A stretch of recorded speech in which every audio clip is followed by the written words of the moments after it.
Hey, I'm Di McQueen, licensed clinical social worker, family and addiction expert.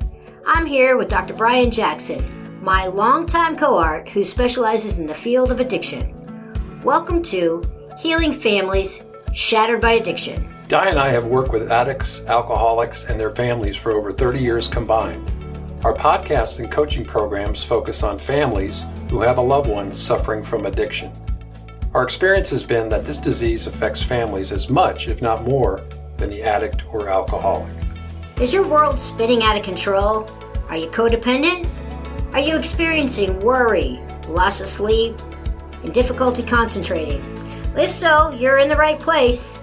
Brian and I have both personally lived it, learned it, and now we're going to teach you tools and techniques on how to get your life back that you thought was shattered by addiction. Okay, let's dive in. Hey everybody, this is Di McQueen and welcome back to Healing Families Shattered by Addiction. Today's topic is going to be a little different for me and it's pretty true to my heart, but I thought maybe it would be kind of a fun way to, or maybe I should say interesting way, to parallel how things in our lives can show us, true recovery stories. So this past Monday, I had to put my cat down. And her name was Murphy. And she was 23 and a half years old that I'm aware of. So what I mean by that is 23 and a half years ago, my mother found this cat. She had a broken back, a bobtail, and something really terrible had happened to her. And so she took her in. So she could be really as old as 25, maybe. She wasn't a kitten. And, her story began. Right. So this was a very scared cat, really, had obviously a terrible trauma happen to her.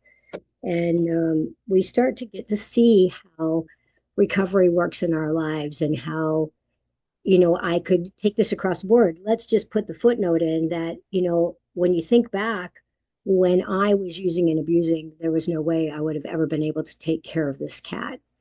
So over the years, my mother had been head injured and she had many, many surgeries over these years. And I would go out. She was in California and I would go out and I would take care of her, which also meant I would take care of her animals, right? This cat, Murphy, being one of them. And she had another cat, Gilligan, many dogs. And over the years, and as she aged, through attrition, there were some of these animals that were no longer there. But Murph was one of those cats where there was always some weird thing going on with her. And, she would get nursed back to health. And then, she was morbidly obese and not from eating so much, but just, and I honestly believe that there is a correlation for most of us that we hold this in our bodies, right? And she would be treated for those things and in time, but she was never a cat that was really active. She was a cat that wanted to just be, she started to trust my mother and she wanted to just be with her. And then when I would get there, she trusted me. So when my mom was in her later parts of her life, she asked me if I would be willing to take the kitties if in case something ever happened to her. And in fact, I did and said, yes, I would. And so for the last almost 9 years, I've been taking care of this cat. And it was quite a journey for us. She had been through many things and, just getting her here was a big deal. But, Murph had never seen hurricanes and we'd been through several together and she was a trooper. And she became more and more attached to me, which was super cool. But I mean, there was things that I learned from her. And I think that that's what I was really wanting to talk about, which is, her resilience, right? Her ability to come back, her ability to trust, even though something terrible had happened to her in her life, was extraordinary. The thing that always used to blow my mind was this cat would not, like most of the time, I mean, she would get up and walk and, but she never really was like playing with toys like a lot of kitties do. She wasn't really, she kind of just hang out. But all the other animals were terrified of this cat, like they would totally respect her. All she had to do was give you one good look or one good hiss. And even these large dogs would back down, German Shepherds, Labradors, and I used to just crack up going like, this cat is such a chill. She's such a mellow, mellow little girl that there's no way. And but they would all do that. So I thought it was really an interesting little thing for me as I started to get better and better in my journey, really seeing things that were important. There were several times that she almost died on my watch. As a matter of fact, that used to make a joke going, "Oh gosh, here's Murph again," right? So I'm going to stop telling you that prepare yourself, Di, that she's going to go because we've already surpassed 20 lives, right? And we would laugh and somewhere along the line, she'd go, "I don't know exactly what we did, but she's back. And so come get her." And we would laugh about it because she's like, "I really didn't do anything." But she would do things like stop eating. At one point she ate something underneath the mattress thing and, got like literally a blockage and almost died from that. And somehow there was all these wires in there and whatever. And somehow when they were able to pull it out, um, she didn't get punctured. We're like, how is that possible? But it was really important. And I became really in tune with this cat. Like I knew what this meow meant, what that meow meant. So here's that thing where I go, codependency can work in a good way too, which is I didn't go overboard with the things that I would know, but I would also pay attention. So being a hypervigilant adult child really was helpful to me because I became extremely aware of exactly what this cat needed when she needed it. But I also could set boundaries like, hey, you know what? I've got to go. I'm going on a trip until these last couple of years. But yes, one time we went to Hawaii. And in fact, somehow she got out of the house. She's never been an outdoor cat. The people were freaking out. My sister was freaking out, like, and old me would have gotten on a plane and come home and been like, "Oh my God, I got to do something." But I'm like, well, what am I supposed to do? I'm like 4,000 miles away. And I don't know exactly how I'm supposed to do this, but just keep putting food and water out there for her and make sure that, if it's going, that you keep doing that. She's never been outside. My guess is cats are extremely territorial. So that she's somewhere around, she's just hiding from you because she's really scared and doesn't know what to do. And literally, as I rounded the corner with my suitcase walking in the house. 6 days later, this cat had never been outside. So, I mean, the thoughts kept coming in my mind. I'm going to find this dead cat. I'm going to be, horrified. And I've shamed my mother and all the things that I said I was going to do. Anyway, I just went outside and started calling her. And nobody else had been able to get her to do anything. Like she didn't respond. I went out and I thought I saw a couple little beady eyes and I laid down on the sidewalk. And within a few minutes, she was on my belly. And I brought her in and she never left the house again until a couple of days ago when she, returned to where she came from. But again, a recovery story, me being able to let go of the result and understanding that I, hadn't done anything wrong. I had people staying at the house to try to take care of the animals, and something went awry that was out of my control. Those things used to crush me, and I would have literally been on the next plane. So that was important. She taught me patience because towards her last year or two, she was up a lot. She was old. So she was getting a little senile and she would, cry throughout the night for food. And I would get up with her. And I never once lost my cool with her.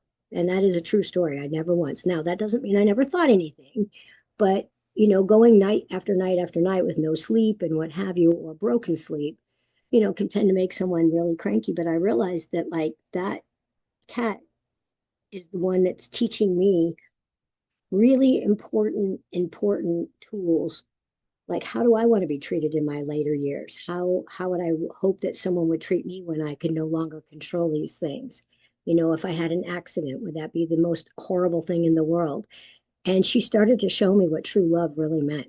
This cat was so bonded with me, and she would just, we used to make a joke. My sister would say to me, "Why don't you get one of those papoose things and just bring her to work?" I go, "Oh, I can see it now, the crazy coach therapist who's got the cat." Again, setting a boundary, going like, not happening, right? I love her. I'll see her at night. It's wonderful. But we need to do those things, set boundaries. But she taught me patience. She taught me what unconditional love meant. And I think that that's super important because, again, she just was so grateful for everything. And she would work harder. She'd let me know. When we'd walk in the house with some sushi, she would start going bananas, right? And so sushi became like her favorite thing. So she knew, though, that's the kicker, which was so amazing to me, is that she knew certain things. We had a joke one day. I was eating a C's lollipop, which is a hard candy lollipop, and she started to lick it. And I was looking at her. It was vanilla, by the way, so no chocolate or anything. But she started to lick it. And I was like, "You like that?" And so I let her lick it a little bit more. And so those became Murph Pops, right? Where she got to have her little lollipop. I'd obviously watch the amount that she would get. So the one lollipop might last several days. But that's when I also knew a few days ago that she was done, because she no longer wanted to lick her lollipop. She kind of turned her head at me and said, "No, I'm not doing that anymore." And she had been starting to decline in her eating and drinking and all of that. So, and we did know 6 months ago that she had, you know, a mass. But it's a recovery tool that I'm really trying to focus on with, through the eyes of an animal or a child or even ourselves, to be able to slow down long enough to actually get receptive to what someone is telling us, how important it is, without being so crazy, dependent. Obviously, she needed me. She couldn't do things for herself. But, at the same time, we learned a language. We learned to speak the same language. I learned how to, go do things that I wanted to do and how to have people help her. But at the same time, knowing that, we spoke an unspoken language. And I think that that's a super important recovery tool. And we can only do that when we're sober, not just sober from drugs, alcohol, gambling, whatever, and get outside of ourselves long enough, but emotionally sober so that I could hear her and I could see what her needs were without being, some crazy cat lady. Although I would probably argue the point that many people thought I was. Um, Most people would probably not have given the amount of time and energy I did to keeping this animal comfortable and alive, but she was not, suffering. It wasn't like she wasn't doing things. Up until a few days ago was the first time that she never, walked and did things like that. And then we just let her phase out as as we do. And fortunately, we were able to have someone come to the house and help assist. But for me, there were so many recovery tools that I was like, this is absolutely an amazing journey to take with another being. The best part of this whole thing was, at the end of it, my sister happened to say to me, "Hey, you know what? Mom would have been really proud of you." That was something that I had waited my whole life to hear from my mother. And years of work, many years ago, I realized that wasn't going to happen. She said to me, "You know what? You did as good a job as mom did, or maybe even better." And I smiled at her and I said, "Thanks, that's really sweet. But you know what? I don't need to hear that. I know I did good, and that's enough for me." That is recovery. For the first time in my life, I really didn't care what anybody else thought. I know in my heart I did right by that animal and I did right by myself, because that's the way that I want to be treated. And so this is a recovery story, a really important recovery story, not about the sadness, although that is true. And that is another thing that probably the first time I've ever really been able to say, or very few times in my life that I've ever been able to really say, I'm super sad, even though I know it's right.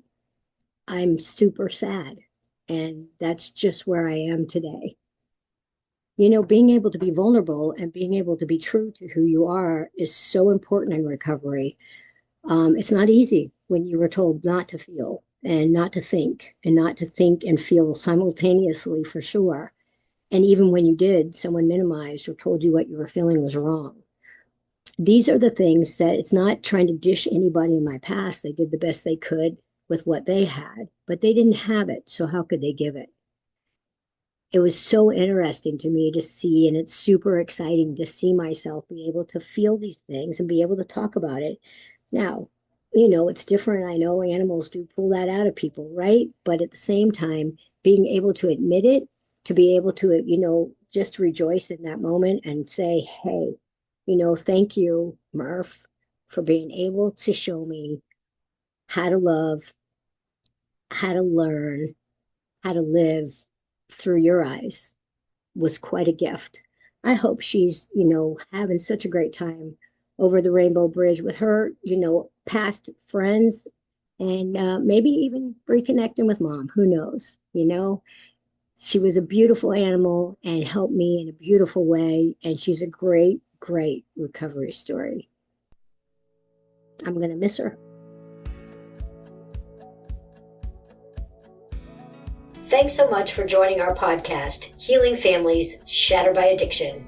We'll be back in a couple of weeks with more important tools, techniques, and ways for you to focus on you instead of the alcoholic or addict in your world. Until then, please go to our website, familyandaddictionexperts.com. That's familyandaddictionexperts.com. You'll also see links to our Facebook and Instagram pages. Please also, if you have any emails that you would like to send us, that's info@familyandaddictionexperts.com. That's info@familyandaddictionexperts.com. With any thoughts, feelings, questions that you may have for us, we would love to hear from you, and we look forward to seeing you in a couple of weeks.